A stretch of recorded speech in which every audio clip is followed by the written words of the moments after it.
Estimados estudiantes, vamos a dar inicio al tema 2 de la materia de estadística 2. Vamos a ver en este tema cómo se construye lo que se llama las distribuciones de probabilidad. Primero, aclaremos el concepto de lo que es una variable aleatoria. En el tema anterior estuvimos observando que se obtienen varios resultados de realizar un experimento. Y aquí dice que una variable aleatoria es una descripción numérica del resultado de un experimento. Y quiere decir que le vamos a poner números o vamos a numerar los resultados obtenidos. Una variable aleatoria asume un número finito de valores. O sea, yo puedo asumir una cantidad determinada de valores o una sucesión infinita. O sea, eso quiere decir que puedo tener varios valores, pero no saber cuántos exactamente hay. Como este ejemplo de tener 0 como valor, 1, 2 y aquí los puntos suspensivos indican que puede llegar a una infinita cantidad de valores. Veamos un ejemplo. Sea el experimento de lanzar 3 veces una moneda y el evento es la obtención de caras. Estamos viendo un experimento que ya lo conocíamos. La variable X y el número total de caras va a ser mi evento. Entonces aquí tenemos un cuadrito en el cual se han anotado todos los resultados del lanzamiento de una moneda. En el primero resultado puedo yo haber obtenido en los lanzamientos primero, segundo y tercero un sello, un sello, un sello. En el segundo resultado puedo haber obtenido un sello, una cara y así sucesivamente. Si recordamos esto ya lo habíamos hecho como un diagrama de árbol, ¿no? Donde hablábamos de 3 ramitas, donde la primera me indicaba el primer lanzamiento, la segunda ramita lo que podía suceder en el segundo y la tercera ramita lo que podía obtenerse en el tercer lanzamiento. Lo único que se ha hecho acá ha sido anotar los posibles resultados de este experimento en una tabla. Ahora, como estamos buscando el evento obtención de caras, se han anotado todos los resultados posibles en lo que respecta al número de caras. En el primer resultado, ¿cuántas caras tengo? 0 caras. En el segundo, ¿cuántas caras? 1 cara. En el tercer resultado, 1 cara. Y así se ha ido registrando en todos los resultados cuántas caras se obtuvo. En total, 8 resultados. Posteriormente vamos a pasar a organizarlo para que sea una variable aleatoria. Entonces, el rango o recorrido de una variable aleatoria, ¿cuál sería? En este caso, mi variable aleatoria es el número de caras. ¿Qué resultados yo puedo obtener en esta variable? 0 va a representar a 0 caras. 1 representará el valor de 1 cara. 2 al valor de 2 caras y 3 al valor de obtener 3 caras al lanzar 3 monedas. Lo estoy asignando valores a esta variable que va a ser aleatoria. Veamos un ejemplo. Si se cuenta el número de empleados ausentes de su turno de trabajo el día lunes, mi variable aleatoria es la variable X. Lo que estoy midiendo es el número de inasistencias, ese vendría a ser mi evento. Entonces, ¿qué valores puede asumir esta variable X? El 0, que se refiere a 0 inasistencias, 1 inasistencia, 2 inasistencias, 3 y así hasta n inasistencias, si queremos decir que n es el límite. Entonces, el recorrido de la variable aleatoria sería 0, 1, 2, 3 hasta infinitos resultados. Este otro ejemplo. Si le pregunto a una persona si recuerda el mensaje de un comercial de televisión, Entonces, esto es una variable también aleatoria a la cual yo le puedo asignar valores. ¿Qué me puede contestar la persona? Si yo le hago esa pregunta, ¿qué recuerda o qué no recuerda? Entonces, yo le voy a asignar el valor de 0 a los que me digan que no recuerdan y el valor de 1 a los que indiquen que sí recuerdan. Entonces, el recorrido de mi variable aleatoria va a ser los valores de 0 y 1, porque esos son los números que yo he asignado. También puede darse de la siguiente manera. El tiempo de vida útil de una pequeña pila eléctrica obtenida al azar de un lote de pilas. O sea, mi recorrido no siempre va a asumir valores exactos. Puede asumir un rango de valores. La variable x, en este caso estamos especificando que pertenece a los números reales, o sea que puede asumir cualquier valor, donde sus valores van a ser mayores o iguales a 0. Entonces, ¿qué significa? Que pueda asumir valores desde 0 hasta n valores. Su recorrido sería entonces x, tal que la variable x sería mayor o igual a 0.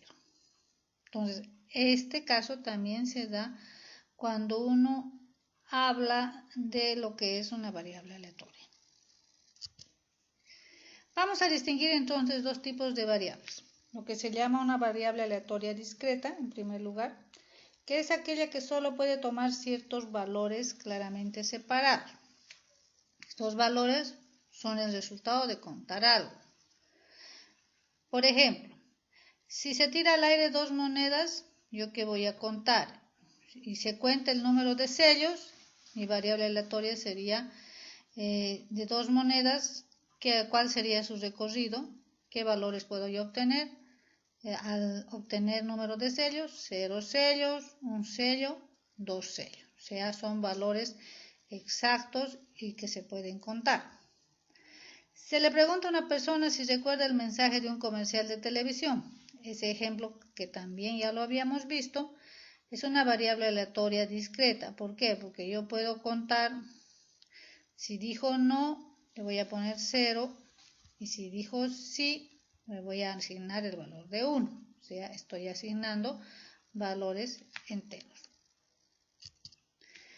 En cambio, una variable aleatoria continua puede tomar un valor de una cantidad infinitamente grande de valores. Claro que hay ciertas limitaciones. Lo que habíamos visto. Por ejemplo, en un partido de fútbol, siendo la variable el número de personas que asisten al partido, ¿qué tipo de variable es?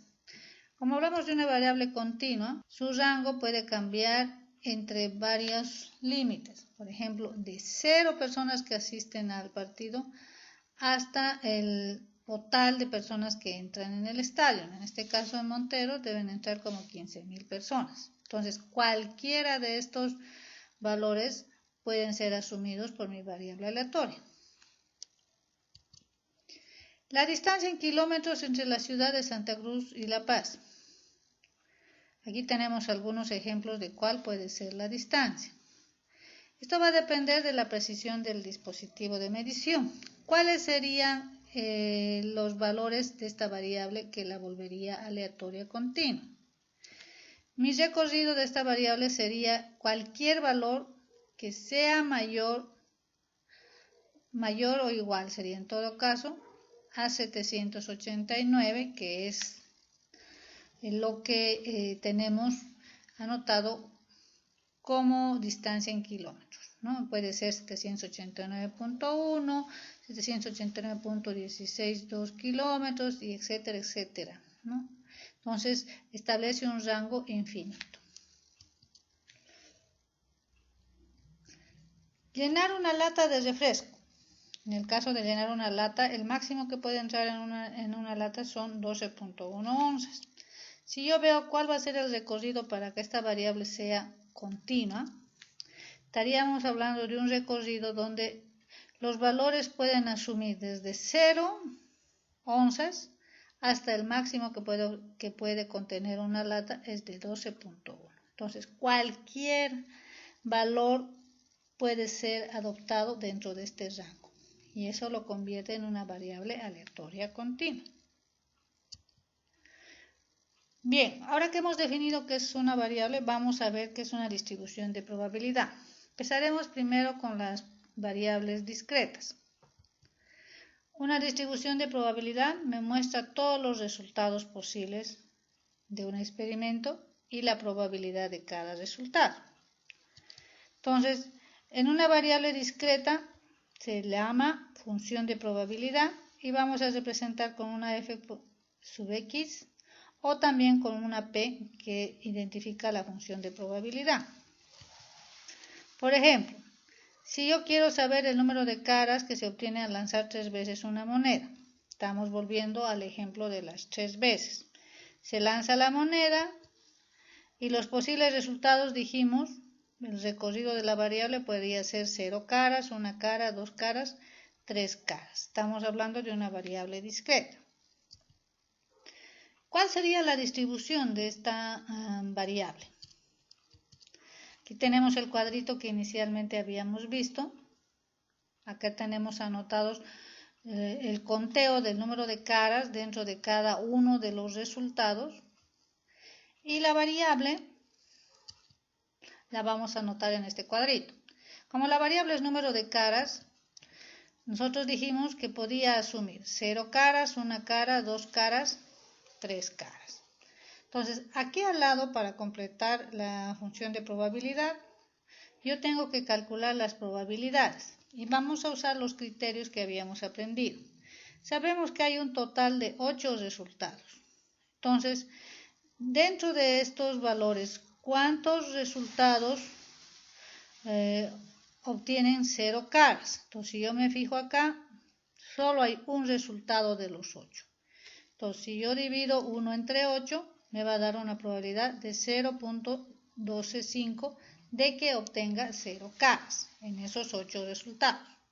Ahora, ¿cuál es la probabilidad de obtener una cara? Si yo cuento cuántos hay aquí hay 1, 2, 3 posibilidades de obtener una cara. Entonces voy a dividir 3 entre el total de 8 y me va a dar la probabilidad de 0.375. Y así sucesivamente voy a hacer el cálculo de los demás.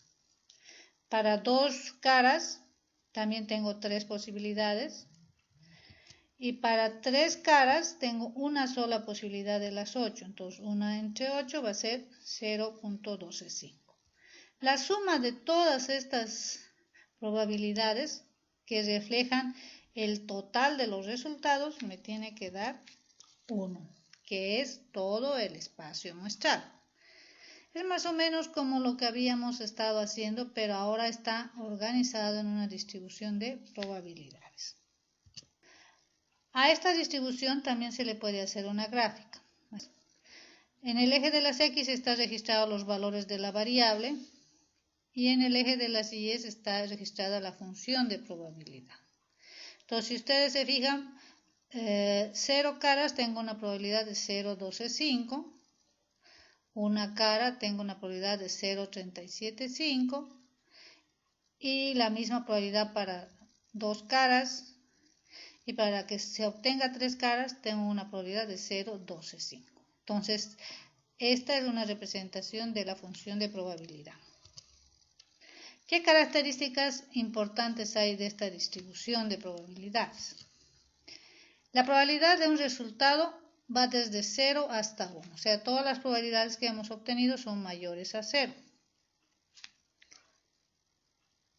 Y llegan hasta 1. La suma de las probabilidades de todos los valores es mutuamente excluyente, o sea, la suma de todo me da 1. Eso lo hemos verificado porque se trata de todo el espacio muestral. Bien, aparte tenemos las funciones de distribución acumuladas. Si yo quiero responder a una pregunta como ¿cuál es la probabilidad de que una variable aleatoria suma un valor menor o igual que un número previamente asignado? Entonces, para responder ese tipo de preguntas, obtenemos la distribución acumulada, que la vamos a representar por la fx mayúscula. Sigamos con el ejemplo de las 3 monedas. Aquí tenemos la distribución de probabilidades de las 3 monedas y acá tenemos su función de probabilidad. ¿Cómo se ha obtenido esta función de probabilidad? Se ha ido sumando. Por ejemplo, la primera de 0 caras o menos, la primera probabilidad sería de 0,125. La probabilidad de obtener una o menos caras me da de sumar estas dos, me da 0,50. La probabilidad de obtener dos o menos caras, estamos hablando de acumular estas tres probabilidades, me da 0,875. Y la última, que es 3 o menos caras, me da el total de 1. O sea que es como hacíamos la frecuencia acumulada en estadística 1, solo que esta es la función de probabilidad acumulada. También tiene su gráfico. Entonces acá tenemos, en base a estos datos que hemos obtenido, la gráfica de la función acumulada. Entonces de 0 a 1 hemos llegado a 0,125, hasta 2 se ha acumulado 0,5, hasta 3 se ha acumulado 0,875 y hasta el último llegamos al 1 que se ve en la gráfica. Bien, otras medidas que se pueden calcular en las distribuciones son la media o esperanza matemática de una distribución de probabilidad.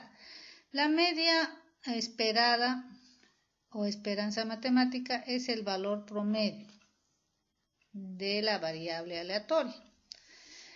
Y utiliza una fórmula que es muy parecida a la que hicimos para calcular la media aritmética.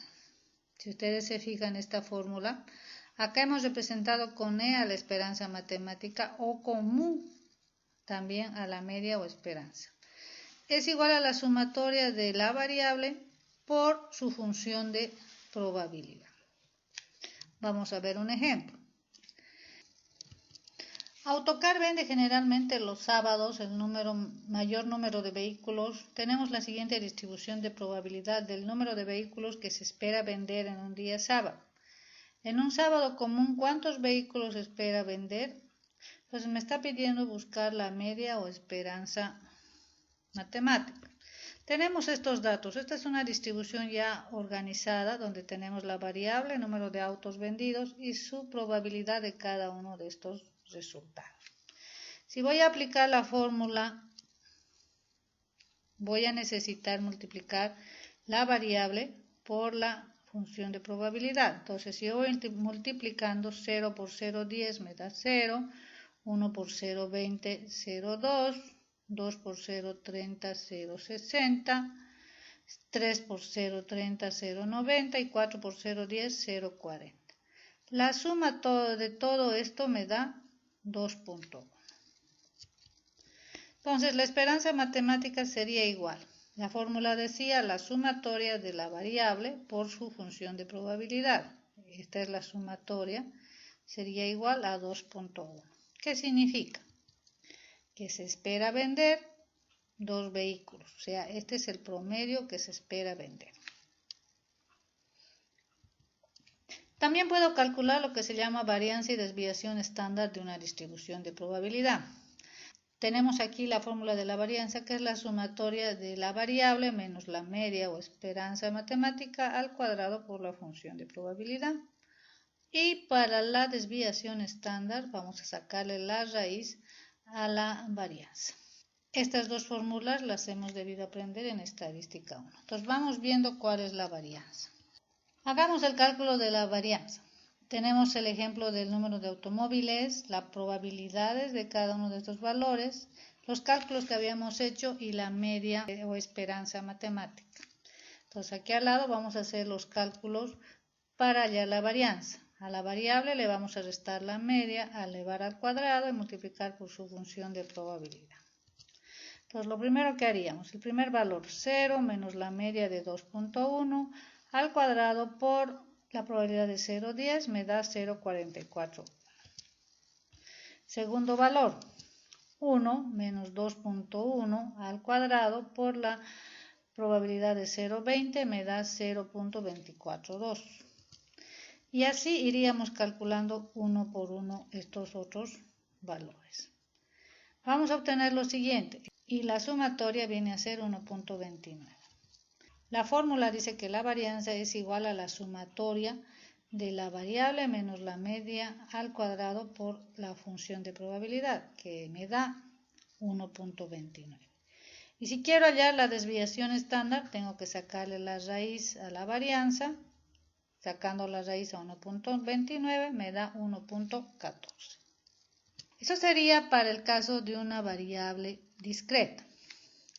En el caso de una distribución de probabilidades para variable continua, una variable continua, recordemos, puede asumir un infinito número de valores reales. Se le llama función probabilística de densidad o simplemente función de densidad. Entonces, la función de probabilidad en una variable continua se la representa en una probabilidad de que el valor de x esté entre dos valores. Y se la calcula a través de lo que son las integrales. Entonces, aquí tenemos la integral de a y b de la función de probabilidad. Ahora, ¿cuáles son las características de una distribución de probabilidad continua? Sus valores también van a ser mayores a 0 de sus probabilidades. La integral de la función de probabilidad entre infinito y menos infinito me va a dar 1, o sea, esto es el espacio muestral. Y la probabilidad de que pertenezca a un valor la voy a obtener también haciendo cálculo de integrales de su función de probabilidad. Esto lo vamos a hacer utilizando funciones de probabilidad ya establecidas, ¿no? ¿De qué estaríamos hablando? Si yo quiero hallar la probabilidad dentro de esta función de que x esté entre a y b, lo que voy a buscar va a ser un área entre estos dos límites. X puede asumir cualquier valor.